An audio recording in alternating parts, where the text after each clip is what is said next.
more can I say? Top Billin. Alright, Top Billin, order has been restored.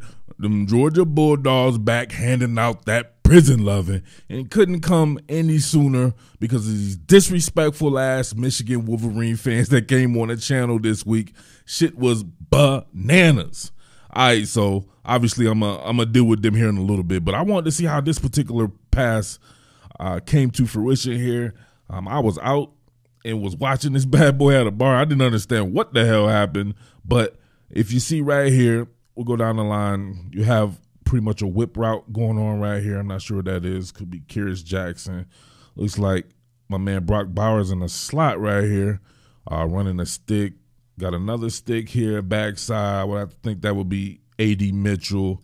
And then Jermaine Burton here in man coverage. Looks like he's running a slant and go. He didn't even really stick it that well, and he was still able to come down with this bad boy. But I want you to look at this cat right here, Stetson Bennett, and he's on the opposite hash. This is a super spread, right? You got numbers grips on the top and the bottom, and this man with the on the pool right there having to evacuate and wait for this to develop. But look, he's got a breach right off the side right here with Van Pran and McClendon. And look, right in his face, throwing off his back foot. Jakob, come on, man. But he can't throw the deep ball, Cletus.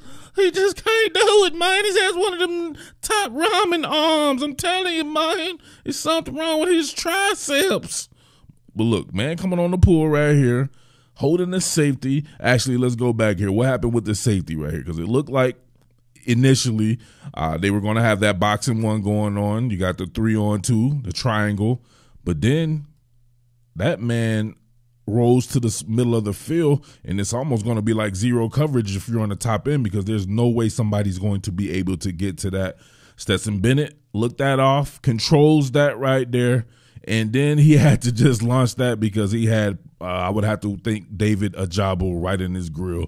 Throws it off his back foot. Can't even step into it. Come on, man. Get this kid a little bit of credit. You guys eat your own players, man. Pause. This shit is crazy to me, man.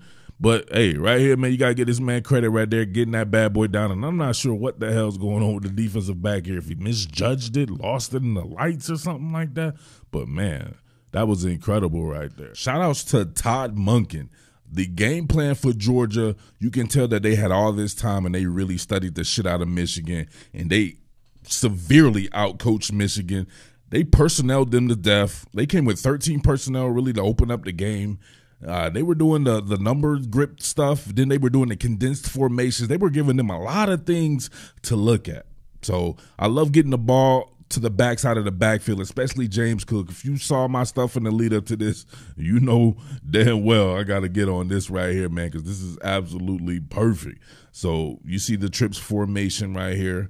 Obviously this is boundary work, but of course you got the condensed formation, so everything's packed in there like bowling pins. You're going to have an out route here by Jermaine Burton. Brock Bowers coming on a stick. Going to get the switch release. Same thing with Darnell Washington right here. Mr. Granddaddy on the stick here. A.D. Mitchell, same exact thing on the stick, perhaps trying to move the chains. So you pack them in there like that. You got the threat of the run and everything, and then you get this cat out on that wheel route. And what are you going to do with that? And then the pressure was coming as well. Man, this was a great throw by Stetson Bennett because they were barreling down on him. Something serious. Like, oh, how did he get it away? Oh, my God. Ooh, go back to that right there. Breach off the right. Warren McClendon looking inside, was obviously worried about Aiden Hutchinson. They bring somebody off of Aiden Hutchinson's side as well. Aiden Hutchinson is actually working to the flat. Warren McClendon doesn't sense it right there. Can barely get a hand on him. Lucky Stetson Bennett has a pretty quick release, because he does not see this coming right here. And as soon as he's hit before he even releases the ball, but still has enough on it, right, to get it to James Cook. It did kind of slow it down a little bit, but he was already beat. Now let's go back to Cook. You can see the interference being kind of run right here by A.D. Mitchell, right? Well, it's pretty much him just getting in the traffic right here, drawing traffic, and the edge player right here, right? The furthest edge player right there. Eventually, it looked like James Cook was going to take it to the flat, but he bends it back on the inside. Muscle relaxes him into a coma, so he'll have a nice night sleeping, right? And you can see the separations. You can already see the sleep already starting to set in. He's stumbling and rumbling and bumbling, and that's some great separation by James Cook right there. Got it to that man. And of course, you was not going to catch him from behind when he has that much. So you know I can't run the rest of this because of XOS Digital Sports, the pencil neck geeks who always doing these content ID claims. Slap one of you dudes. All right, speaking of sleep, it's damn 3:30 in the morning. Your boy got to get to sleep, man. So I don't have much time left. I can see I'm already making mistakes when I'm this tired. So we'll get back at it at a later date with this. Got a lot of stuff to get to here over the next however many days setting up this matchup. But I'm super geeked because Georgia came and played some damn good ball. Alabama played some damn good ball. We get to see the rematch of that shit. And all you prisoners of the moment can shut the fuck up. I told y'all before the game, stop doing that goofy shit and riding the wave of football. Before this game, before Alabama game with Georgia, right? Before the Alabama-Georgia game, there's nobody would have picked no fucking Michigan to beat Georgia. And I said that shit on the thing. I was like, I'm not going to pick Michigan to beat Georgia. You're going to pick a team that has to do what Georgia does, but with less talent? Michigan has some talent. There's no doubt about that. They have some really good players on both sides of the ball. Georgia has those same exact players and like 25 more of them. You're not going to out Georgia. And then you had these dumbass Michigan fans here. I'm going to have to put some of this stuff up. We had some of the most disrespectful cats come on the channel that had me. I can't stand Georgia. Can't stand Georgia's fans and everything. But I was rooting like a motherfucker for Georgia. I wanted them to beat the shit out of Michigan, and they did that just because of these dumbass fans coming up on my channel talking this goofy shit because they like new money. Michigan beating Ohio State has nothing to do with Georgia. Styles make fights. Georgia doesn't play a brand of football like Ohio State does. Ohio State can't play defense like Georgia does. Georgia does not have to play out Ohio State style offense to be as impactful with their offense. It's a different setup, a better offensive line. Michigan was not going to dominate Georgia on the offensive line like it would do some other teams. Georgia's offensive line is incredible. I said this before the game, man. People got to stop with this shit. Like, look at this dude right here. Pass coverage not good. We took out the best offense in the country. We shut down 3 first-round picks. Michigan will stack the box to start the game. Man, shut your goofy insurrectionist bastard ass up. What are you talking about? You didn't shut down. They did not shut down Ohio State first and foremost. That's what I'm talking about. People like this, they'll take it to the extreme. Ohio State still put up like 400 yards of passing. So if you can give up that amount of yards of passing, chances are someone else can do it too, and they may do it more efficiently. But when you're doing what Georgia's just did, where you hold a doof to like 100 yards passing, that's a lot different. That's how you shut somebody down. 0 touchdowns, 2 interceptions. That's shutting someone down. There was holes in Michigan's defense, and I said it, the secondary. I don't think they have that good a secondary. They have a great front seven, but if you can't get pressure consistently, and you got Stetson Bennett who can navigate his way through pressure, you're just not going to be able to do the same things that you did to Ohio State. Absolutely love these leverage screens or these now routes. The fact that somebody could give you that much cushion, why wouldn't you take it? Right? They're obviously in a 2nd and 1 situation or something like that, what it was, and they're going to be playing for the run. So this is a pass tag on the back of a run call, but that's just way too much cushion. Why not just run a simple stop route out there, right? A.D. Mitchell run a stop route. Of course, he's going to still bail off here. DJ Turner, the cornerback, and you can just throw that out there. It's just pretty much an extension of the run right there. So I love that when they go to that. That's just too easy. Mission abort, screen, boom, let A.D. Mitchell do his thing after the catch right there. Then you force them to get up. And you know what happens when you force them to get up on you. You know what I mean? Great use of tendency breakers by Todd Monken in Georgia.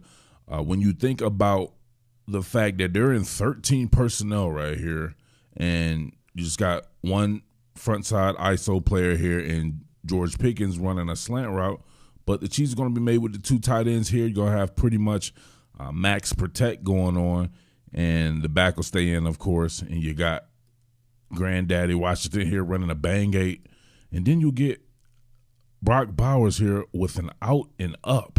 I'm not sure if that's what was intended, but if it wasn't intended, it was a great call or it was a great ad lib by them, because this was absolutely perfect here. See him on the pull, no play action or anything. Oh, look at that. Before we go back to that, got to always make sure you look at the offensive line. There's a little bit of a breach there. Stetson Bennett once again cremated. However, look at the blitz pickup here by Zamir White. Stetson Bennett able to let this develop before he launches, but there's a breach here. There's a man down on the grounds, and then you get right before he's about to get hit, you see Stetson Bennett, but you can see the separation here. Go back a little bit on this out and up. Got him right here. So watch Bowers here. Out, up, continue it down the field, bang. Great throw, great ad lib or whatever it is. I had to think that was actually in the route call, so we're going to go with that. A bang 8 and out and up there towards the boundary. Sick. Well, this was a pretty cool concept in a tendency breaker. First and goal, Georgia football, you're normally going to run it, right? Well, they're going to get this flat route right here, and it's pretty much a screen. You're going to have everybody blocking. Ladd McConkey blocking because he can get the ball behind the line of scrimmage. You got same thing with Kyrus Jackson, A.D. Mitchell right here. And it looks like whomever the assignment is, I want to say it's going to be on the safety here for Brock Bowers. He's peeking on the inside with the potential inside zone right here. And all it takes is a couple of steps to be off on a guy like Brock Bowers who can run like he can. You get him the ball in space, man, he's going to eventually get it there. You see the front facing play action fake. Everybody's attention is drawn there, including the safety here. And he's immediately hitting the flat. And Ladd McConkey running it off. Look, right there. You're not going to be able to outrun that. Even if you got the angle right here, this kid can absolutely run. He just needs to get that bad boy to the pylon, and that's exactly what he does. This is absolutely brilliant. You're going to have your counter OH, well, the shell of it, of course. You're going to be pulling Schaefer here, and you got Bowers coming around as well, right? So counter OH, and you got the counter going on. I forget who this is. Is it McIntosh coming with this and then throws it? But you get that corner route by A.D. Mitchell here, and Michigan's backfield, defensive backfield, which I said was suspect. And then the people want to get all mad. I said their front seven was dope. I said the secondary was suspect. That's what it is, man. That's just my observation from being neutral. Your defense was not perfect. I don't know why you would even think that shit, because you beat Ohio State. Get the fuck out of here, man. Listen, right here, boom, going on right there. Look at him get lost in translation right here. Hitting with the hezzy. It looked like he was going to take it to the post, slung him off, and look at the separation right 2021. You got that Omicron out there. He ain't trying to get that variant, so he's good. 6 feet of separation right there. Great throw as well. Put it on him, and it is all good. Come on, man. A lot of creativity coming from Georgia. All right, man, I got to go. I'm running out of steam here. I'm going to catch you cats later. Last one right here. Real men watch to the end and then comment.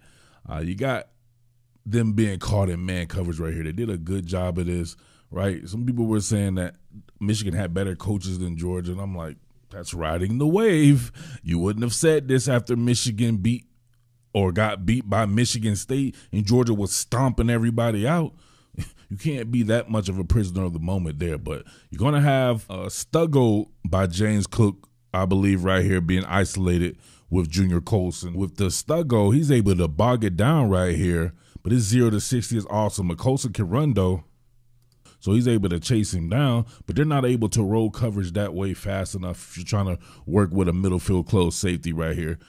This was like I want to say the last year's Alabama game. James Cook caught one of these two right here on the pull, held him for a little bit, and you can see,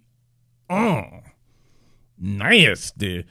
Nope, can't get him over there good enough right there. They shouldn't roll middle field coverage like this. You see that out there with that man James Cook, and they did a good job of isolating a lot of people. You got Bowers here. He's going to draw all that attention on the inside. Probably Jermaine Burton here, or Jermaine Burton right here. So probably, I'm not sure that is maybe Fitzpatrick or somebody like that. But great move by him to bog it down. Great throw by Stetson Bennett to hit him in stride as well. And that was all she wrote on that particular one right here. Very explosive play. Couldn't do nothing with it, man. So All right, there you have it. Your boy will come back with that. Great game by Georgia. Great game plan. Cannot absolutely wait for the rematch in the national championship game. We have a lot to get to before then. Keep it locked right here. Happy New Year to everybody out there. Salute to all my top Billin villains. Obviously, motherfuck all the haters, right? Happy New Year to everybody but a hater. You know what I'm saying? Haters can kick a fire hydrant with their shoes off for all I care, all right? But it's your boy Murph, the Underground King, the DMV King, top Billin Sports, and I am out. Peace. What more can I say? Top Billin.